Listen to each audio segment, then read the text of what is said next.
cinéma, c'est 24 fois la vérité par seconde. Alfred è bellissimo!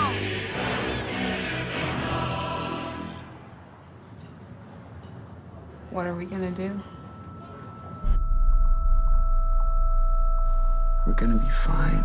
C'est né d'un court-métrage que j'ai tourné en 2012, voilà, qui m'avait été inspiré par quelque chose que j'avais vécu sur la route, où je m'étais fait en fait dépasser sur l'autoroute par une maison.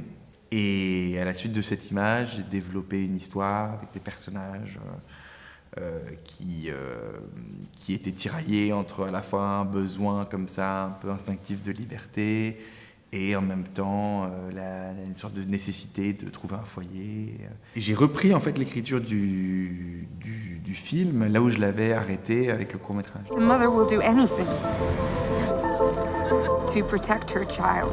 Je vais dans des univers qui sont peut-être loin de moi, des territoires qui sont loin de moi. Je veux dire, les États-Unis, moi je suis né en France, c'est pas du tout, ça m'est pas familier au premier abord.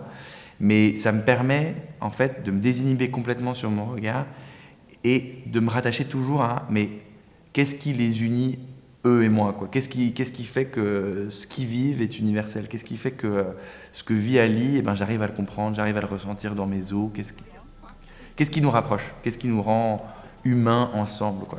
That is fucking insane! Imagine you are insane! Moi, j'aime bien écrire des personnages et des situations sans me soucier de si c'est réel ou pas. Je fais pas un documentaire.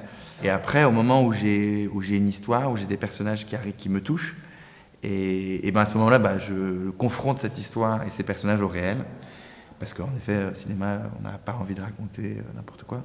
Donc moi, je pars dans la fiction. Ensuite, j'essaie de la confronter au réel. Et puis souvent, quand on la confronte au réel, on se rend compte que le réel est infiniment plus riche que la fiction.